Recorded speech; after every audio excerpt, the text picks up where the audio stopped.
Welcome to this explainer. You know, if you've ever heard technical jargon about digital security and felt totally lost, you are in the right place.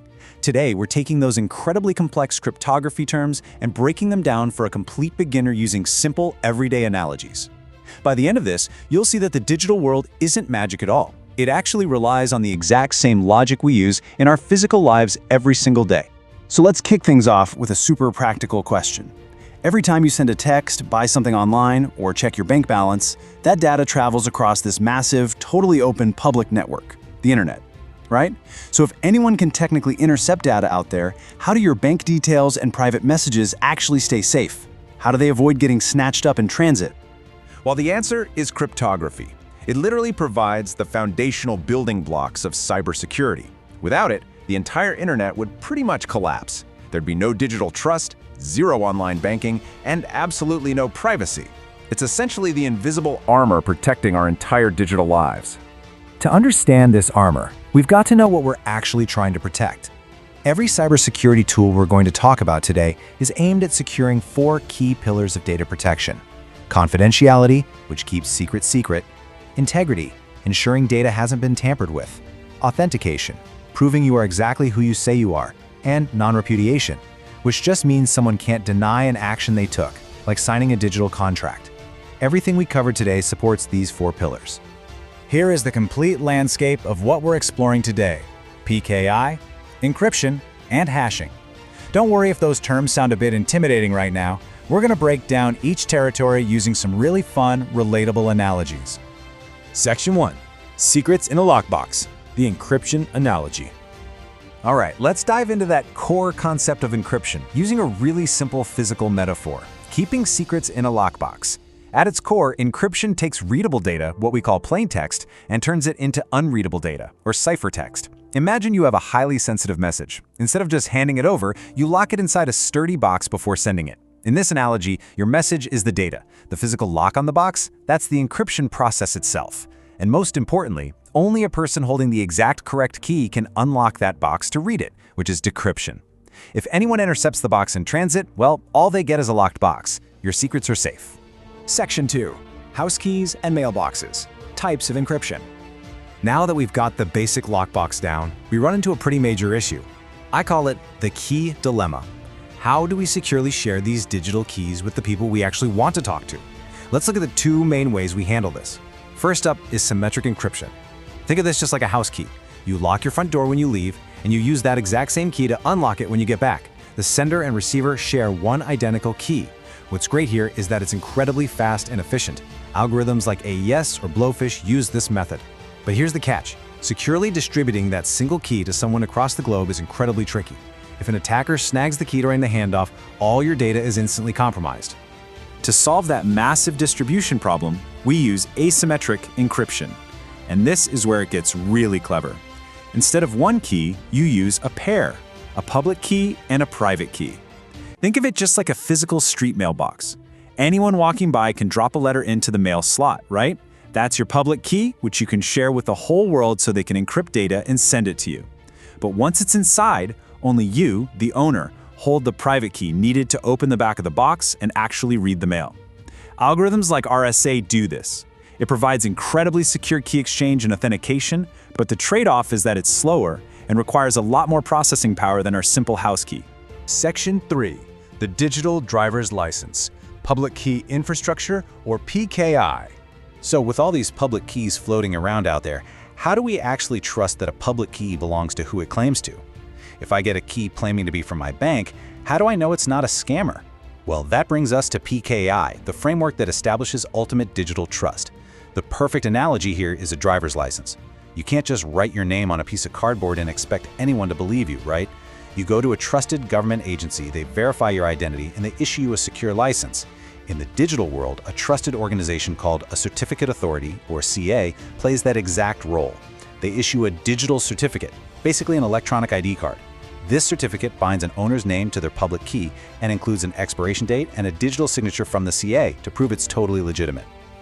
Let's see how this HTTPS trust flow plays out in real life.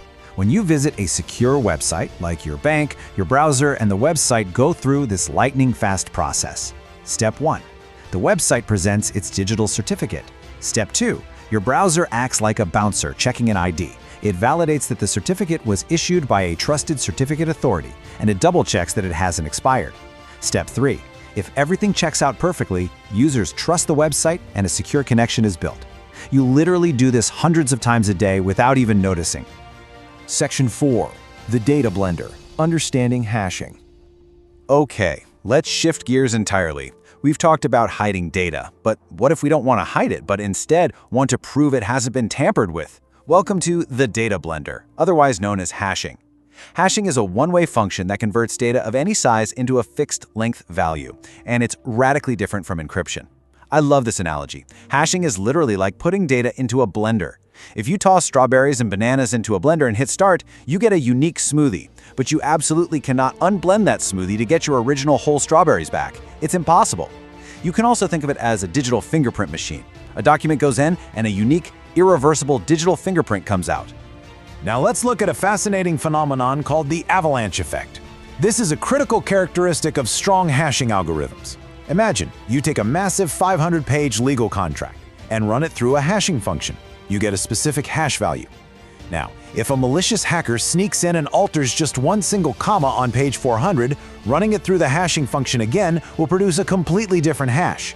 Even the smallest microscopic change triggers an avalanche, making any tampering instantly obvious. This blender approach has some phenomenal real-world uses. Take password storage, for example. A secure website never actually saves your password123 in their database. Instead, they put password123 in the blender and just store the resulting hash. When you log in, they blend your typing again and compare the two smoothies.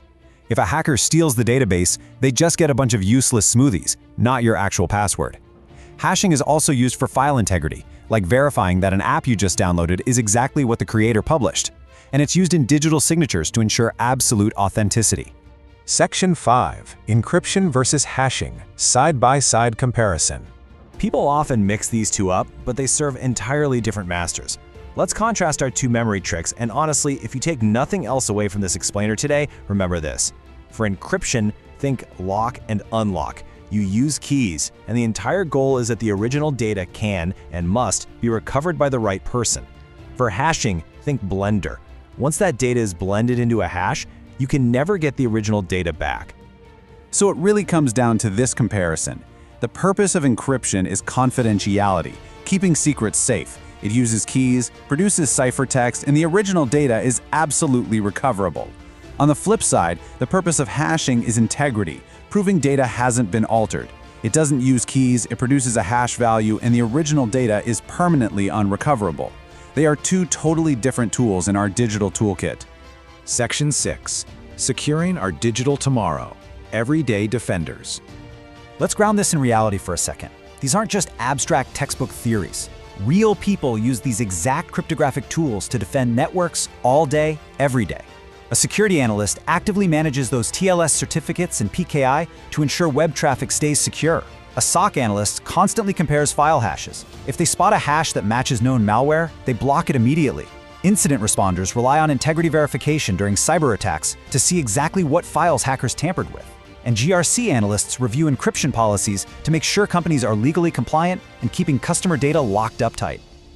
To sum up our explainer today, let's review the key takeaways. By grasping these everyday analogies, you now understand the absolute core of digital security. Encryption provides confidentiality, it's our lockbox. Hashing provides integrity, our trusty blender. And PKI provides trust, our digital driver's license. Together, operating quietly in the background of literally every app and website you use, they form the unshakable foundation of modern cybersecurity.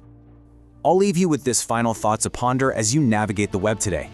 Every single time you send a secure text, stream a video, or buy a coffee with your phone, you are relying on invisible lockboxes, digital mailboxes, and data blenders. With cryptography forming the foundation of our modern world, how is your data defending tomorrow? Thanks for joining me for this explainer. Stay curious, and I'll catch you next time.